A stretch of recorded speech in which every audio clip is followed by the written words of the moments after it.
Hi, Kathy here from Kathyskutekreations. Today we're going to start week 1. Today is Monday the 11th of September, and we're going to start on our Stay Spooky quilt.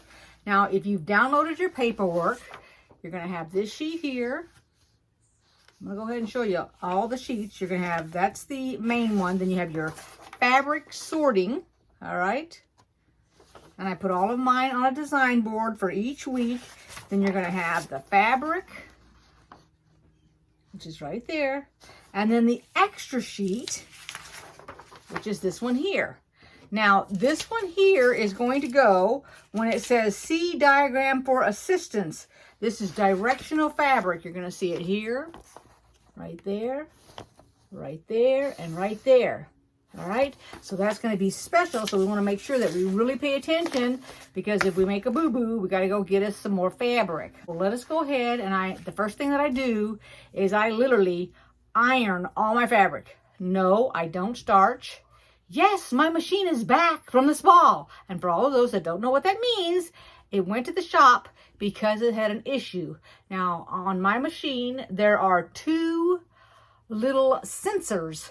So when you put the plate on top of my machine, which covers, the plate is the thing that covers your bobbin. You take the plate off to clean out the area that's underneath the bobbin. When I cleaned it out, it either broke, disconnected, or it just literally wore itself out. One of the 2 sensors. There's a sensors on the right at the very beginning, and there's a sensor on the left towards the back. It affected the front sensor, but I really did clean it out really, really good. And maybe it was just time to go, because my machine is not brand new. Therefore, when I took it in, they fixed that, but he went ahead and did a whole bunch of checks, sort of like taking your car in for an inspection and they check everything. Well, that's what it got. I got a check for everything. So now it is good to go. It sounds great. I've put a brand new needle on it, and I'm ready to go. If you have not cleaned your bobbin out in a while, stop and do that before you start sewing the next 5 weeks for this quilt. Love yourself if you do that, and so will your machine. Now, first off, I iron all of my fabric, and I do not starch. The only time that I normally starch is if I'm having an issue and I feed my fabric through the machine and it jams as soon as I start, whether I use a leader ender or not. It makes no difference. It jams at the very beginning. Well, when it does that, normally you would take it off, set it down, and iron it. But ironing it is not going to be good enough, because you really need it to be stiff. So instead of putting some type of stabilizer underneath the very bottom when you start out, the best thing to do is go ahead and spray starch it so that little bitty area, about that much, is really, really stiff, and then start it. It's not going to shrink your whole entire fabric if you do that little piece of fabric that big for starching it. It's not going to affect your whole entire quilt. That's what I do. You don't have to do that. You can do whatever you feel is right. I'm just letting you know what I do. So after I've got it all ironed, I literally drape it on my chair, because I'm not going to sew, so it's on my sewing chair, and it's in order of the last piece, second to the last piece, third to the last piece, and all the way up until the top piece is the very first one I'm going to use. And I always cut based on this paper right here, and I will show you, because the very first thing I do is I pull this sheet out, which is I feel like I'm missing a sheet. And maybe I am missing a sheet. Nope, here it is. Ugh. This sheet right here. And I will do all the white, or whatever the background is. And in this case, it's the white with the polka dots. And I'll do all of that first before I do anything else. All right? And then I'll just lay my white ones. I won't bother marking, because I already know that that's the background of everything. So every week that I use my fabrics, I know that the A fabric is my white background. Okay, so that's the only one that I don't label. The rest of them I'll go ahead and I'll label with a little bitty post-it thing. All right, so let's go ahead, and I'll be back in a minute with my fabric down here on the table. We'll start the cutting. If I run into anything, any kind of problems, of course, I'll show you when it comes time to do this assistant directional fabric. I'll show you that. Otherwise, I'll just give you a breakdown real quick. Just follow your paper here. So it literally tells you right there, and I got to turn it around because I can't read backwards, a 5.5 by 5.5, and it wants the first 2 full rows are the 5.5 by 5.5. When you get down here, it's only 2 pieces, and then it's 5 by 5. Pay attention to that so that you don't accidentally, I mean, it's fine if you've made it a little bit bigger, But if you've made it too small, it is harder than heck to have to put a 1/2 of an inch or a 1/4 of an inch adding fabric. And I don't know if you knew it, but on my last video for the Lilacia quilt, remember the specific ones where it was 3.5 by 4.5, I believe? You had to cut it a specific way. Well, one time I did, and I did it wrong. And nobody made a comment to me saying, hey, you put a little piece added to it, because you never even saw it. It was just about that big of a slice I had to add, which I had the fabric for it. And once it got into my quilt, you didn't even notice it anymore. So if you have to do that because you've cut it too small, nobody's going to notice it. Blend it up as best as you can, and it becomes invisible, and I'm telling you, you just don't notice it. Now, the first thing says you can get 7 5.5-inch strips out of the first strip. So I've gone and since I always cut on the right side, I flipped my fabric and I'm cutting a 5.5 strip. So it's 1, 2, 3, 4, 5.5. I put it on the 1/2 mark.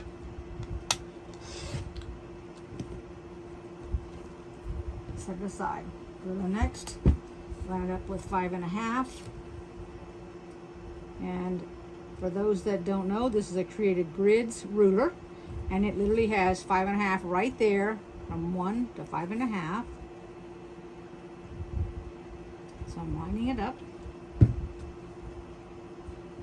I usually use my fingernail to do adjustments.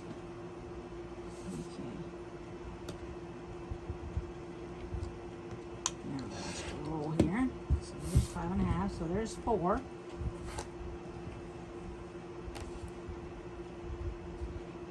And here is 6. And then to get the 7th one, you unfold, unfold this one, and goes 5.5, and that gives you the 7th one. I'll set this piece aside in case I need it for something else. So I'm going to go ahead and continue, and I will cut when I get to my 3rd row. We're going to pretend this is the 3rd row. First thing I did was I cut off my selvage here. It's pretty well matching up on each side. So all you want is the holes not to be in the fabric, because you don't want to see those when you sew. So cut the selvage off, flip the fabric, and because if you go to the 3rd line, it only wants it wants 2 of them 5.5, but it's only going to be 1 cut, because once you cut it once, you've got 2 of them automatically. So you're only going to cut this piece 1 time.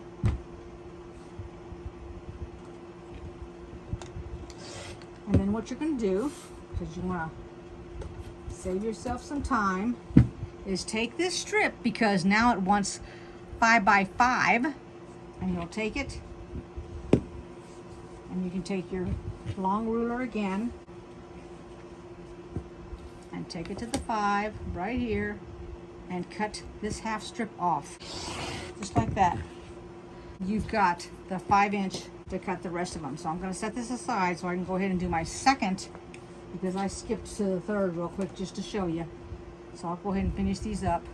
Okay, so we are setting up fabric B, and on this fabric here, this is where we're going to be using this paper here. Okay, so my fabric is laid out like this lengthwise, because what you can do to check it, to make sure you're doing it right, is take your ruler and measure from here to the bottom.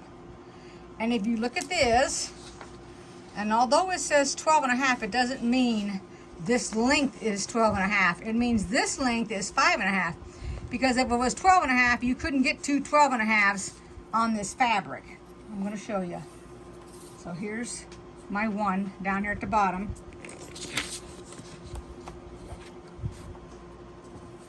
And this fabric, if you were doing 12.5, if you did it wrong, I've got it backwards already. Hold on a second here. If you lay this down like this, and you cut that strip 12 and a half. Here's your 12 and a half way up here where this white line is. That's 12 and a half right there. That's all you would have, and then this is all you'd have left is that little piece right there. And that doesn't work with this piece of paper because you've got 3 strips you're cutting it. Okay, so kind of be mindful of that. So that's why when you're looking at it, I've actually turned it because I cut my fabric like this, the lengthwise. I don't turn it this way and cut it that way. So the first thing I did was I squared it up and took off the end. Now I take it and I measure 5 and a half. So this is my 5 and a half before I cut the very first slice. I use a weight on mine. And then I will go down the 12 and a half before I cut it. And looking at this ruler here, although, now keep in mind this fabric is folded in half. So automatically 12 and a half is going to come this far, and when I get to there and I cut that first piece off, I have 2 pieces, and that's all you're supposed to get out of this first section. You're going to get 2 12 and a half by 5 and a half pieces, but you're cutting the entire strip because you're going to cut the rest of it's going to be 6 and a half by 3 and a half. So let's do that, and then I'm going to cut it all up and I'll be back. I came back so I could show you these, which are the ones that you have to follow the figure for. B, E, and J. So this is B, and they're all going to look like that. E, which are the ghosts, there's going to be 8 of them that are 5 by 2 and 8 of them that are 6 by 2. And they need to be up, they need to be like this, okay? That's the direction. This is directional fabric. And then for the J, which is the third one, these have to be directional. So that has to be going up and down so you can read it. And these are 2 different sizes, so be careful. I've already messed one of these up and had to patch it up. So that's a 6 and a half by 4 and a half. You got 4 of them, and 4 6 and a half by 5 and a half. Okay, so I'm coming back to you with the fabric F, which is the plaid, because we already did the directional fabric and we've done the rest of the fabric. But if you're going in order like me, now you get back to this point, looking at it, you're going, it needs 4 4 and a half by 6, and it needs 2 5 and a half by 5 and a half. Okay, so keep in mind, after you trim off your edge, I had it going this direction, and I squared it up, so I got rid of that right-hand edge. So now when you lay it down lengthwise, you're going to cut 4 and a half, that's 2, 4 and a half, that's 2. Then what you'll do, because this is bigger than 6 inches, just turn them. Let's go this way, because this is the side that I have got squared off, so those are the even sides. So now what you want to do is make sure it is 6 inches, and my 6 is on this line right here, the black line. So it's the 6 and a half inch, so you're just going to cut off the half. And I do each one separately. I don't group them and do them on top of each other and none of that stuff. That's just not me. So now this becomes the 6 by 4 and a half I need. And go up to the 6, and then that one becomes, and so that's my 4 right there. This piece right here, and it's going to be 5 by 5. So while it's like this, don't bother trimming this right here by 5. Just go 5. This is your extra fabric. You don't need it.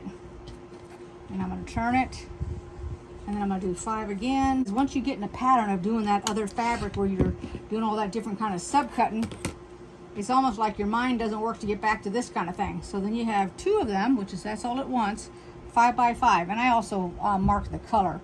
So this is fabric F right there. Alrighty, so I have my design board already. What I did was I got 2 of my big ones and laid them out here because over there is this week's. So this is going to be week 2, week 3, week 4, and week 5. And all I do is I just stack these and set them aside for the next time. So here's the pattern, and this is what we're going to be doing this week, which is week 1. You see it right here. This is how you know week 1 fabrics. It's the black house block. I think it's going based on the sides and the roof up here. And we're going to make 4 of them. Although that says 1 right there, it's going to be a total of 4. We're going to make 1 to start out with, and then you guys can make the rest so that I don't make this video too long. So your first week's fabrics, which is this week, the week of the cutting. Looks like that. Now, the very first thing you're gonna do is you're gonna draw one line diagonally across your light colored fabric. That's gonna be the background, which is the outer side of the house. And we're gonna put one on each side, just like this. I'm gonna cut this excess off and we'll flip this to make the roof of the house. Start from the middle of my fabric on the top, not from the corner. Keeping in mind that if you go in the corner, you may jam it.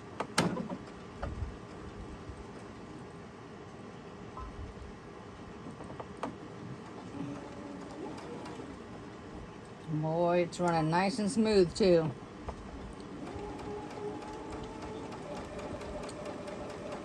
I can really tell it's had a nice cleaning.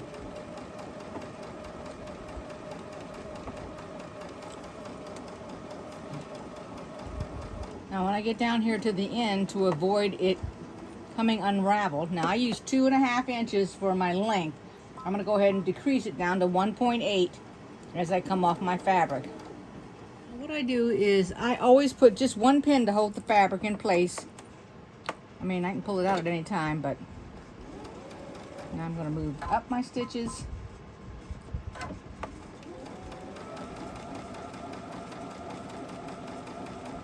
Just take your time. Oh, and I forgot to show you what I put up here on my design wall too. I did that while I was waiting for my sewing machine to come back from this fall.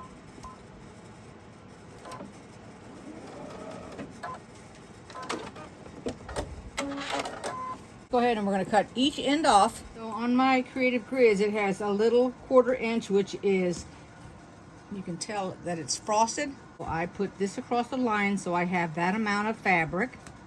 Now if you want, you can go ahead and, I think I'm going to go ahead and stop and do that real quick. I'm going to go ahead and mark this. This is going to be my sewing line, so that I have another 1/4 inch, another 1/2 square triangle, and this will be the sewing line right here, and that'll be my cutting line right there. This is our extra.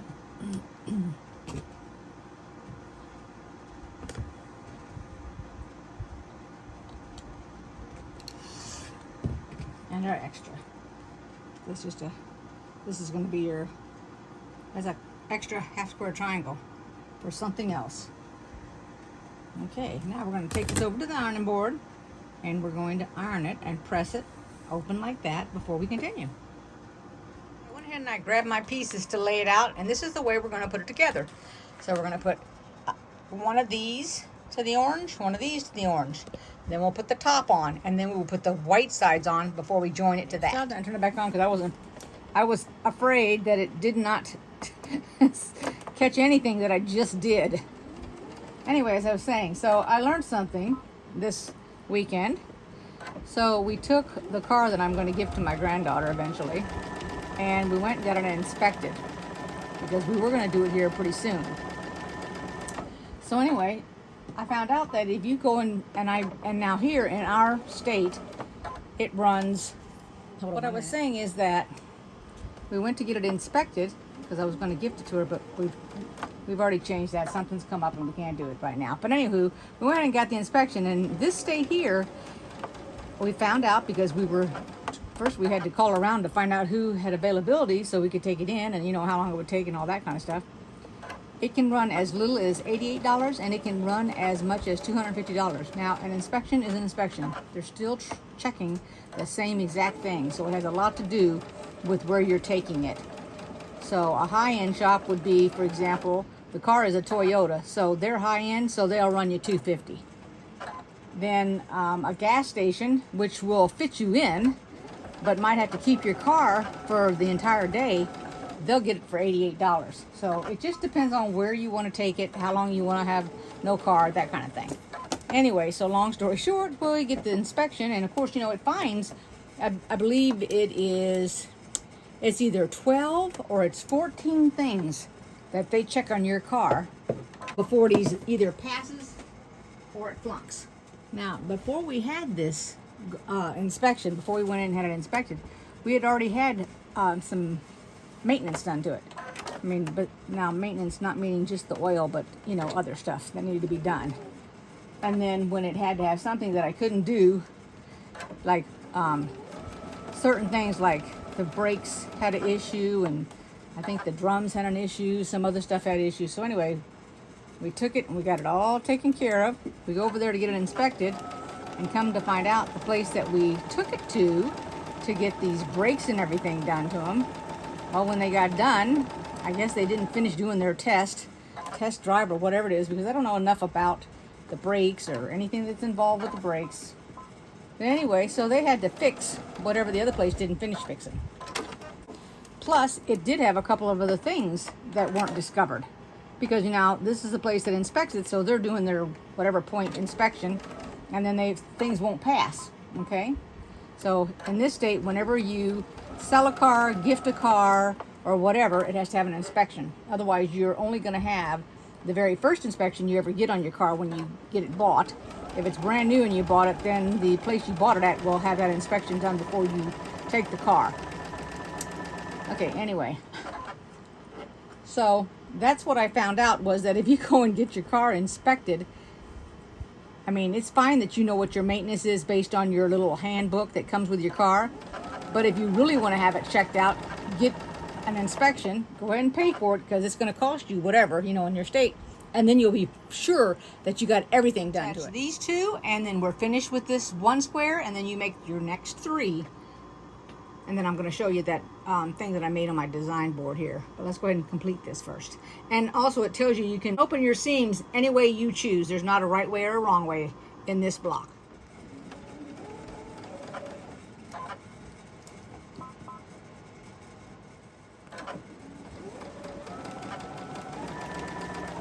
But boy, I tell you what, my choice of music with YouTube is horrible, and I'm not about to do that to y'all. And you know, I can't have any music on because of copyright issues. I even had music that was not a copyright issue that I had bought, and when I played it on my video, they went and said it was copyrighted and took the money from me. So you know what, I just quit with that. I'm not even gonna bother. I actually had a subscription to buy songs and everything. That backfired on me, so I'm not gonna do that. Can't have it one way and take my money and then change it. So here we go. I'm gonna decrease my stitch, and off we go. All right, let's take a look at it. There it is, 12.5 by 12.5, all finished.